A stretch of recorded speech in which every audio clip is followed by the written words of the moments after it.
பொம்பளை பிள்ளை நான் தவிட்டு வாங்கிட்டு வந்தேன்.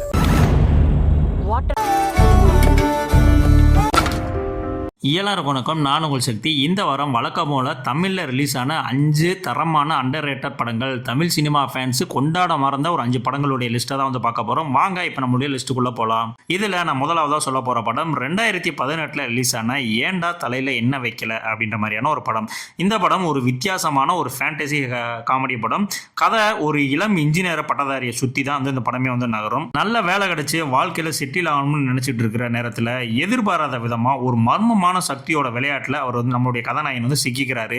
அந்த மர்ம சக்தி கொடுக்குற விசித்திரமான டாஸ்க்குகளை ஒவ்வொன்றா வந்து முடிச்சாகணும், இல்லைன்னா அவருடைய உயிருக்கே ஆபத்தாகும் அப்படின்ற மாதிரியான ஒரு டாஸ்க் வந்து கொடுக்கப்படுது. இது என்னன்னே புரியாமல் குழம்புற ஹீரோ கொஞ்சம் கொஞ்சமாக அதிலிருந்து வெளியில் வர முயற்சி பண்ணுறாரு. ஆனால் ஒவ்வொரு டாஸ்க்குக்கு பின்னாடியும் ஒரு புதிய பிரச்சனை வந்து காத்துட்டு இருக்கு. இறுதியில் இந்த மர்ம சக்தி யாரு, ஏன் அவரை மட்டும் தேர்வு பண்ணிச்சு, இந்த சவால்களை எல்லாம் தாண்டி அவர் தப்பிச்சாரா இல்லையா அப்படின்றது தான் இந்த படத்தினுடைய மீதி கதை. இந்த படத்தினுடைய மிகப்பெரிய பலமே வழக்கமான காமெடி படங்களை மாதிரி இல்லாமல் ஃபேண்டசி கான்செப்டை புதுசாக கையாண்ட முறை செம சூப்பராக வந்து இந்த படத்தில் வந்து இருக்கும். படம் முழுக்க அடுத்து என்ன நடக்க போகுது அப்படின்ற மாதிரியான ஒரு கியூரியாசிட்டி உங்களுக்கு வந்து இருந்துக்கிட்டே இருக்கும். யோகி பாபுவோட காமெடி, ஹீரோ அசாரோட இயல்பான நடிப்பு, சில எதிர்பாராத திருப்பங்கள், இது எல்லாமே சேர்ந்து இந்த படத்தை செம்ம சூப்பராக வந்து கொடுத்துருக்கோம். என்னடா படத்தில் லாஜிக்கே இல்லை அப்படின்ற மாதிரி சில சீன்கள்லாம் வந்து தோணலாம். பட் ஒரு வித்தியாசமான ஃபேண்டசி என்டர்டெயின்மெண்ட் படம் நீங்கள் பார்க்கணும் அப்படின்னா கண்டிப்பாக இந்த படத்தை வந்து நீங்கள் வந்து ட்ரை பண்ணி பார்க்கலாம். இந்த படம் விக்னேஷ் கார்த்திக் அவருடைய டைரக்ஷனில் வந்த ஃபர்ஸ்ட் படம். இந்த படம் நீங்கள் எங்கே பார்க்கணும் அப்படின்னா இந்த படம் உங்களுக்கு யூடியூப்லேயே வந்து அவைலபிளாக இருக்குது. பார்க்கல அப்படின்னா கண்டிப்பான முறையில் அந்த படத்தை பார்த்து என்ஜாய் பண்ணுங்கள். அடுத்த ரெண்டாவதாக நான் சொல்ல போகிற படம் 2019 ரிலீஸ் ஆன நெடுநல் வாடை. நெடுநல் வாடை ஒரு அழகான கிராமத்து குடும்ப கதையும் காதல் கதையும் மையமாக வச்சு எடுக்கப்பட்ட படம். சிறு வயசுல இருந்து தாத்தாவோட அரவணைப்பில் வளர்ற இளைஞன் குடும்பத்தையே தன்னோட உலகம்னு நினச்சிட்டு வாழ்ந்துட்டு இருப்பாரு. அந்த நேரத்தில் அவரோட வாழ்க்கையில் ஒரு காதலும் வருது. ஆனால் அந்த காதலை விட குடும்பத்துக்கான பொறுப்பு தான் முக்கியம்னு தாத்தா அவருக்கு புரிய வைக்கிற முயற்சி பண்ணுறாரு. ஒரு பக்கம் காதல், இன்னொரு பக்கம் குடும்பத்தோட எதிர்பார்ப்பு. இந்த இரண்டு விஷயத்துக்கும் நடுவில் ஹீரோ எடுக்கிற முடிவு என்ன, அவர் காதலை தேர்வு பண்ணாரா இல்லை குடும்பத்துக்காக தன்னுடைய ஆசையை விட்டு கொடுத்தாரா என்பதுதான் இந்த படத்தினுடைய மீதி கதை. இந்த படத்தினுடைய மிகப்பெரிய பலம் இதோட யதார்த்தமான திரைக்கதையும் கிராமத்து வாழ்க்கையை ரொம்ப இயல்பாக காட்டியிருக்க விதமும் தான். எந்த இடத்துலையும் சினிமாத்தனம் அதிகமாக தெரியாது. ஒவ்வொரு கதாபாத்திரமும் நம்ம ஊரில் பார்க்குற மனுஷங்க மாதிரியே இருக்கும். குறிப்பாக தாத்தா பேரன் உறவை ரொம்ப அழகாக வந்து கையாண்டிருப்பாங்க. பூ ராமுவோட நடிப்பே படத்துக்கு மிகப்பெரிய பலம். படத்தில் மியூசிக்கு, பாட்டு, பேக்ரவுண்ட் ஸ்கோரு அண்டு சினிமாட்டோகிராஃபி எல்லாமே வந்து பார்த்தீங்கன்னா இந்த படத்தில் செம்ம சூப்பராக இருக்கும். ஒரு பாரதி ராஜா படம் மாதிரியான ஒரு ஹார்ட் டச்சிங்கான ஒரு கிராமத்து படம்லாம் நீங்கள் பார்க்கணும் அப்படின்னா கண்டிப்பான முறையில் இந்த படத்தை வந்து நீங்கள் வந்து வாட்ச் பண்ணலாம். இந்த படம் எங்கே பார்க்கலாம் அப்படின்ற மாதிரி நீங்கள் கேட்டிங்கன்னா இந்த படம் உங்களுக்கு பிரைம் வீடியோவில், அமேசான் பிரைம் வீடியோவில் வந்து அவைலபிளாக இருக்குது. பார்த்து இந்த படத்தை வந்து என்ஜாய் பண்ணுங்கள். அடுத்து நான் மூணாவதாக சொல்ல போகிற படம் 2017 ரிலீஸ் ஆன உரு. இந்த படம் ஒரு சைக்கலாஜிக்கலான த்ரில்லர் படம். இந்த படத்தினுடைய கதை என்னன்னா, ஹீரோ ஒரு நாவல் எழுத்தாளர். ஒரு காலத்தில் அவருடைய கதைகளுக்கு நல்ல வரவேற்பு இருந்தாலும் காலம் மாற மாற அவருடைய எழுத்து ஸ்டைல் வந்து பழசாயிருது. அதனால் ஒரு புதுசான ஒரு த்ரில்லர் கதையை எழுதணும்னு முடிவு பண்ணி யாரும் இல்லாத அமைதியான மேகமலை பகுதிக்கு வந்து போகிறாரு. ஆரம்பத்தில் எல்லாமே அமைதியாக போயிட்டுருக்கோம். ஆனால் கொஞ்சம் கொஞ்சமாக அவரை சுற்றி விசித்திரமான சம்பவங்கள் நடக்க ஆரம்பிக்குது. எது உண்மை எது கற்பனைன்னு அவருக்கே புரியாத அளவுக்கு சூழ்நிலை மாறிடுது. அவரை எழுத நினைச்ச கதை அவரோட சொந்த வாழ்க்கையோட கலந்து போக ஆரம்பிக்குது.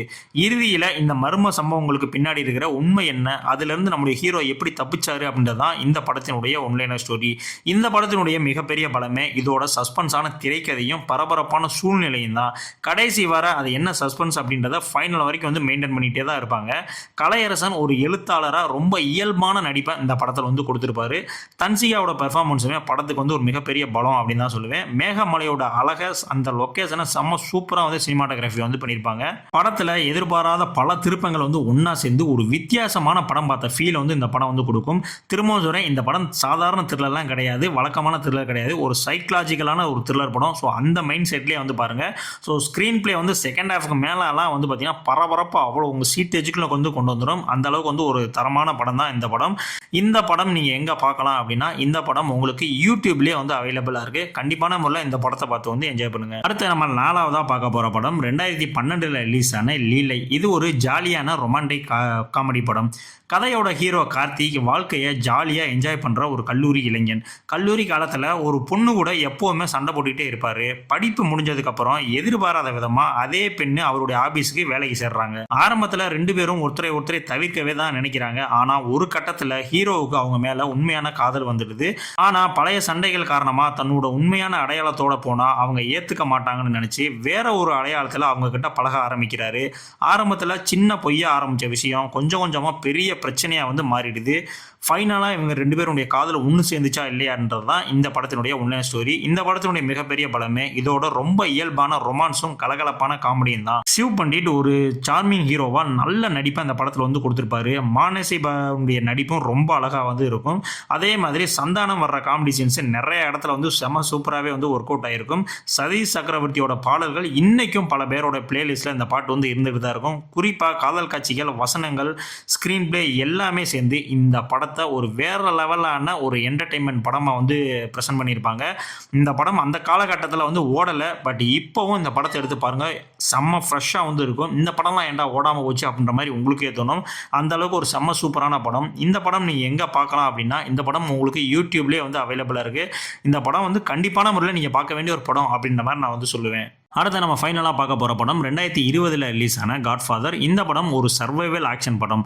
படத்தினுடைய ஹீரோவான அதியமான் மனைவி மற்றும் மகனோட சந்தோஷமான வாழ்க்கையை வந்து வாழ்ந்துட்டு இருக்காரு. எல்லாமே நிம்மதியாக போயிட்டு இருக்க நேரத்தில் ஒரு கொடூரமான கும்பல் தலைவனோட பார்வை ஹீரோவோட குடும்பத்தின் மேலே விழுகுது. அதுக்கு காரணம் அந்த கும்பல் தலைவனுக்கு இருக்கிற ஒரு மிகப்பெரிய தனிப்பட்ட பிரச்சனை. அதனால் ஹீரோவோட சின்ன பையனோட உயிரை எடுக்கிறதுக்கு அந்த கேங்கே வந்து முற்படுறாங்க. ஃபைனலாக நம்முடைய கதாநாயகன் அவ்வளோ பெரிய கும்பலை எதிர்த்து தன்னுடைய மனைவி தன்னுடைய மகனை வந்து எப்படி காப்பாற்றி மீட்கிறாரு அப்படின்றது தான் இந்த படத்தினுடைய ஒன்லைன் ஸ்டோரி. இந்த படத்தினுடைய மிகப்பெரிய பலமே இந்த படத்தினுடைய ஸ்க்ரீன் பிளே தான். எந்த இடத்துலையுமே வந்து லேக் ஆகாது. செம்ம ஸ்பீடாக செம்ம சூப்பராக வந்து போயிட்டு இருக்கும்.